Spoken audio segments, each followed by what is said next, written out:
Hello, good evening, नमस्कार। कैसे आप सभी? उम्मीद करते हैं मस्त होंगे, स्वस्थ होंगे। एक छोटी-सी सूचना के साथ हम समग्र रूप से यहाँ पे उपस्थित हुए हैं।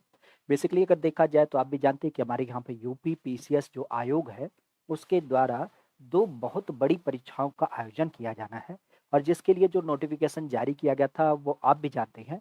2 नोटिफ़िकेशन इन्होंने जारी किया था कि हमारे यहाँ पे परीक्षा जो आयोजित की जाएगी, चूँकि 2 परीक्षाएँ आपकी लंबित हैं और दोनों परीक्षाओं की जब बात की जाए तो दोनों परीक्षाएँ जो हैं, एक तो है आपकी यूपी पीसीएस की परीक्षा और यूपी पीसीएस की जब बात की जाए तो इसकी प्री परीक्षा है, जो आप कह सकते हो कि लंबे अरसे से टाली जा रही है और टाली जाने के अंतर्गत अब इसका तिथि जो सुनिश्चित हुआ है, वह आपकी 7 और 8 दिसंबर को इसकी परीक्षा आयोजित की जानी है।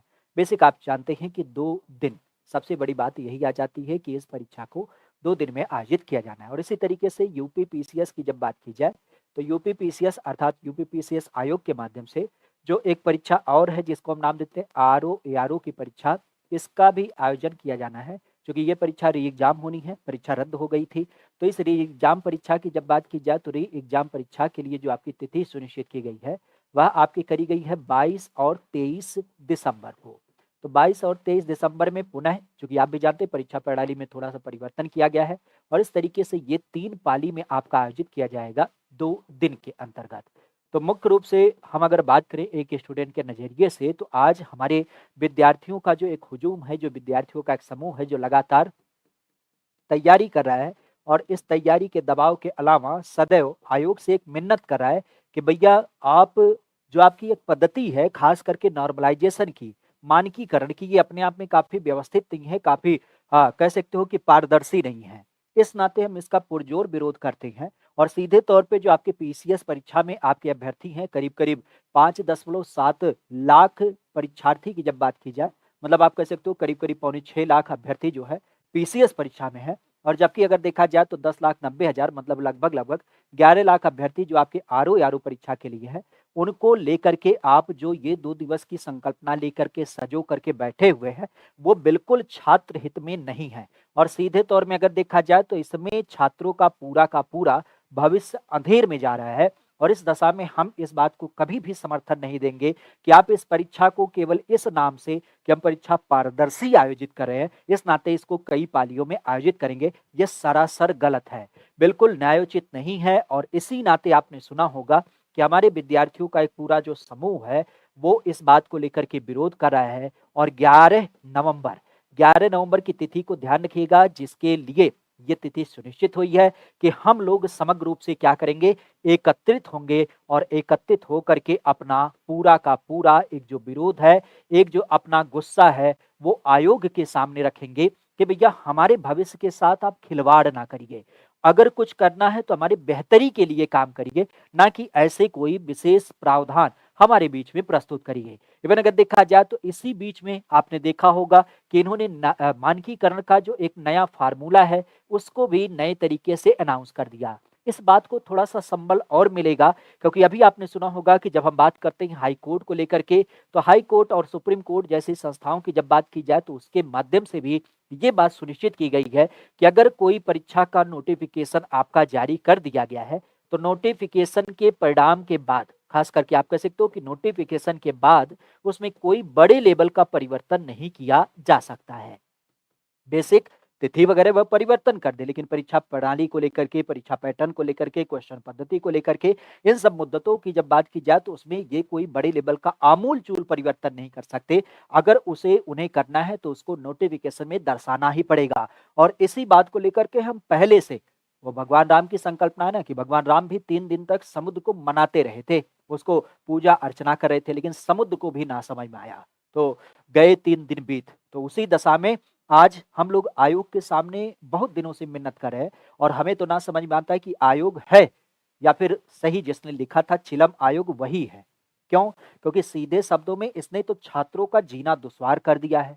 ये जो छात्र है दिन रात एक करके पढ़ाई करने की कोशिश करता है, अपने आप को और रिपेयर करते हुए मेहनत करके उस लेवल का शार्दिल्य बनाता है ताकि हम परीक्षा को पास करें। लेकिन आयोग हर तीसरे दिन कुछ ऐसे नए प्रकार का बखेड़ा खड़ा करता है कि विद्यार्थी आए दिन सड़कों पे खड़ा हो, ट्विटर पे आंदोलन करे, तब जाके वह उसकी बात सुनता है। आयोग भैया, आप लोग भी पढ़े लिखे हो, आप लोग भी उसी प्रणाली के हिस्से हो, कभी आपके जीवन में भी वह काल आया था कि आप स्टूडेंट थे, इस नाते हमारी परेशानी को समझ करके आपको केवल एक निर्णय करना चाहिए जो छात्र हित की बात करे। लेकिन आप लोग तो केवल बस अपना सफेद कुर्ता, सफेद पैजामा आगे कैसे चमकेगा, उसके लिए पूरा प्रबंधन करते हो और केवल चापलूसी। साफ शब्दों में अगर कहे जाए तो केवल केवल आप अपना काम क्या करते हो, टालने का प्रयास करते हो। अगर आप छात्रों के हित की बात करें तो छात्रों के लिए जो उनकी बातें हैं, उनको तो एक बार सुन लेते, कम से कम उसे समझ लेते कि आखिर छात्र चाहता क्या है, उसका परिणाम क्या है, उसकी जो संवेदना है, उसकी फीलिंग क्या है, किस बात को लेकर के वो ज़्यादा परेशान है, हम उसमें क्या और बेहतर अपना योगदान दे सकते हैं, क्या सहयोग कर सकते हैं। लेकिन आप लोग बिल्कुल सिरे से पल्ला झाड़ने का प्रयास करते हो। पिछले दिनों में हम पूरी तरीके से परेशान थे कि कब आपका डेट आएगा, डेट आएगा, डेट आएगा। हे भगवान, हे भगवान! आते-आते डेट आई तो फिर इस दशा में ये नई संकल्पना आ गई कि आपकी 2-2 दिवस में परीक्षा। जबकि हम बार-बार इसका विरोध कर रहे हैं कि भाई आप 2 दिन में परीक्षा कराएँगे, लेकिन अब आप देख लीजिए उठा करके एग्ज़ाम्पल, यूपी पुलिस का एग्ज़ाम्पल हुआ है। और यूपी पुलिस के पेपर में इतने इनके पास वैज्ञानिकों का समूह होता है जो गूगल चलाता है, सरकारी पैसा पाता है, एसी लगा हुआ ऑफिस है, 10 ठो इनके पास क्लर्क हैं और उसके बाद भी जानते हैं 70 से ज़्यादा क्वेश्चन गलत, जो भर्ती बोर्ड स्वयं मान रहा है कि हमने ये क्वेश्चन आपके सामने गलत दिए हैं। अब आप कैसे परिणाम को जस्टिफाई करेंगे कि यहाँ पे आप किसी भी परीक्षा को अगर इस लेवल पे आयोजित करते हैं, तो गलत सही तो अलग मुद्दा है। लेकिन ये जो परिणाम प्रभावित करने वाले मुद्दे हैं, खास करके 2 दिन का पेपर, जैसे सीसैट का पेपर है जो अनिवार्य होता है, जीएस का पेपर है जो उसका स्टैंडर्ड होता है अपने आप में, कैसे आप उसको व्यवस्थित करेंगे? ये बिल्कुल न्यायोचित नहीं है। और रही बात स्टूडेंट की संख्या, तो इतना हमारे यहाँ पे हम बार-बार करें कि आप इसको खास करके प्रबंधित कर सकते हैं, जिस लेवल पे आप चुनाव को प्रबंधन करते हैं। चुनाव में तो कोई समस्या नहीं आती है। हमने बार-बार देखा है, चुनाव की तिथि अनाउंस होती है और चुनाव का रिजल्ट आ जाता है, बीच में बाल भी बाँका हो जाए कहीं पे। जो कहते हैं ना गाँव में कि चिड़िया चूँ बोल जाए, ऐसा कहीं पे नहीं सुनाई देता है। सारी समस्या अगर कहीं पे आती है, तो वह आती है केवल नौकरी में, केवल परीक्षा में और केवल छात्र हित में। क्योंकि इससे क्या होता है, उनका भविष्य सँवरने वाला होता है। लेकिन आप लोगों ने भविष्य सँवारने का तो ठेका लिया ही नहीं है। आपने उसके भविष्य को कैसे और अंधकार करके और गर्त में लगा करके कुंभ मेले में चाट पपड़ी की दुकान लगाने के लिए व्यवस्थित कर रखी है, क्योंकि स्किल डेवलपमेंट तो आप कर ही रहे हैं बाकायदा। उनको सिलाई मशीन सिखा दीजिए, कंप्यूटर का कोर्स सिखा दीजिए, मोबाइल बनाना सिखा दीजिए। कोई भी योग्य ऐसा युवा ना निकले जो प्रशासनिक स्तर पे अपने लेवल पे तैयार हो जाए। कोई ऐसा युवा ना हो जो देश में वैज्ञानिक की भूमिका निभाए। हमेशा केवल खुले मन से चिल्लाइएगा कि आज हमारे देश में कलाम नहीं पैदा होते हैं जो जिगरा लेकर पैदा हों और मिसाइल मैन बने। अरे भाई पढ़ने भी तो दोगे। परिस्थितियों का इतना माया जाल कर देते हो। एक तो उसके सामने पारिवारिक टेंशन है, पारिवारिक दबाव है, दुनिया भर के ताने हैं और आए दिन आप नोटिस पे नोटिस खेलते हो। वही पंचायत मूवी का सीन है कि मीटिंग पे मीटिंग, क्योंकि आपको तो कोई काम नहीं है, आपको तो सरकारी तनख्वाह पहली तारीख को रिलीज हो जाती है। लेकिन ये जो छात्र है वो क्या करे, वो केवल धरना दे, प्रदर्शन करे और उसके बाद आपकी लाठी को खाए और उसके बाद क्या करे, फिर जाके चुपचाप कहीं सो जाए। अंतोगत्वा सीधी सी बात एक ही हमारी कहनी है कि हमें इस बात को लेकर के एकत्रित होना है और अकेले हम नहीं एकत्रित होंगे, सभी को एक साथ आना होगा, चाहे वो टीचर हो, चाहे स्टूडेंट हो, आस-पड़ोस के रहने वाले, दूर के रहने वाले सभी लोगों को, क्योंकि ये जो बहरी सरकार है, ये जो बहरा आयोग है, उसको हमें सुनाने की ज़रूरत है।